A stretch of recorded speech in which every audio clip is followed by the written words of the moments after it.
Bonjour Julien, Bonjour, tu peux te présenter?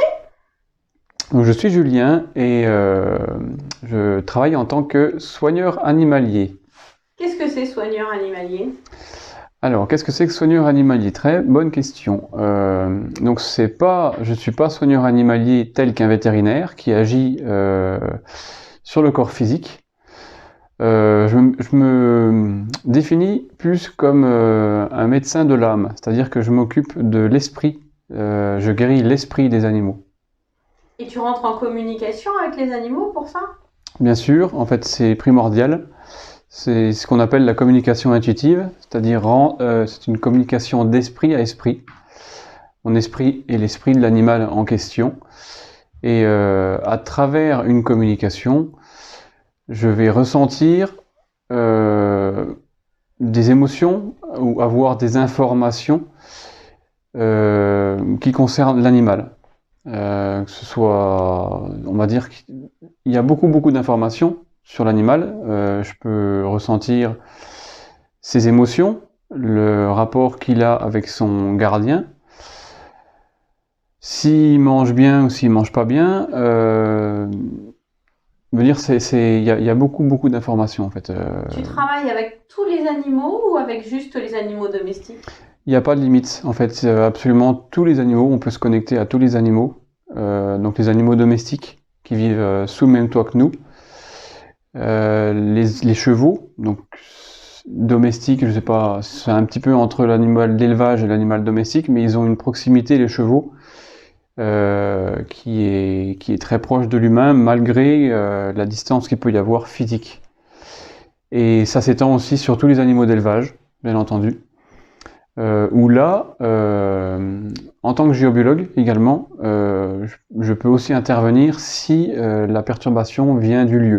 Pour les animaux qui sont enfermés dans une stabule pendant des fois plusieurs mois, tout un hiver, et que la stabule n'est pas sur le bon endroit où il y a des problèmes qui sont d'ordre géobiologie, là j'interviens en tant que géobiologue pour nettoyer la stabule, harmoniser le lieu afin que les animaux soient en bonne santé. Et plus particulièrement concernant les animaux domestiques, je peux faire appel à toi si j'ai quel genre de soucis avec mon animal.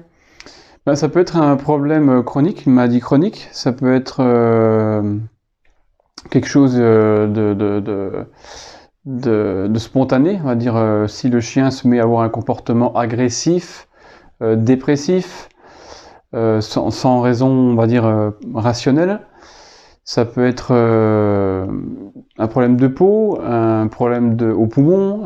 On va dire, il n'y a pas de. Ça peut être n'importe quelle maladie. On va dire, c'est comme l'humain. Il y a une cause. Il y a une cause spirituelle, énergétique derrière chaque maladie.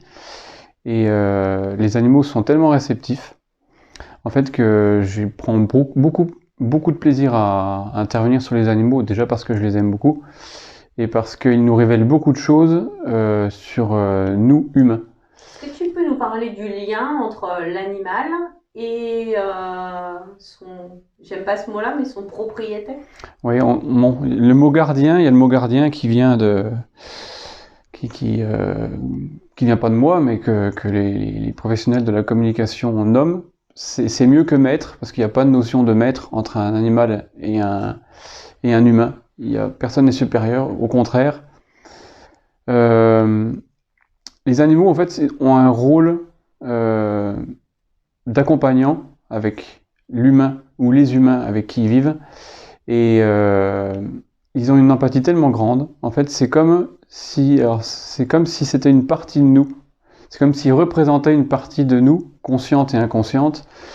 Et ils somatisent nos schémas émotionnels, nos schémas de pensée.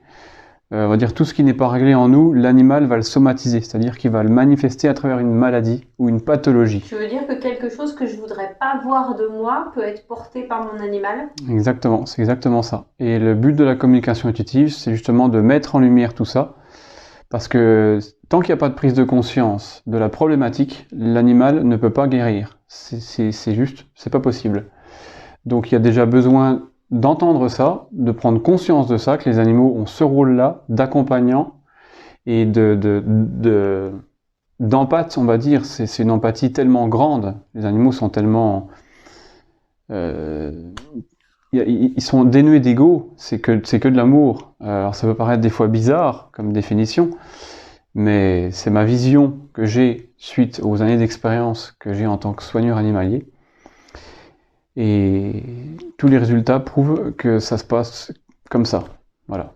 Super. Et concrètement, tu interviens, il faut que tu vois l'animal, tu peux intervenir sur photo, c'est quoi ton secteur géographique?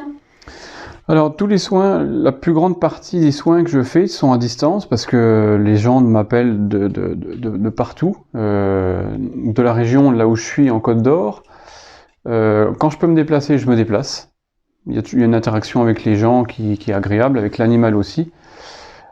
Sinon, à distance, on peut faire un travail qui est 100% efficace. C'est pas une nécessité d'être sur place pour faire la communication, déjà, et pour les soins qui est apporté à l'humain et à l'animal en question. Est-ce que donc tu complètes ta pratique avec des soins à l'humain qui est relié à l'animal? Alors, ça dépend. Oui, ça se complète, on va dire. Quand la problématique, si c'est émotionnel, vient de l'humain, si la personne a les outils pour gérer ses émotions, pour changer ce qui a changé, prendre conscience de ce qu'il y a à prendre conscience, mes outils sont pas nécessaires. Quelquefois, moi, j'apporte des soins personnels à l'animal directement ou à la personne pour que la guérison s'opère. Super. Merci beaucoup, Julien. C'est moi, et à très bientôt.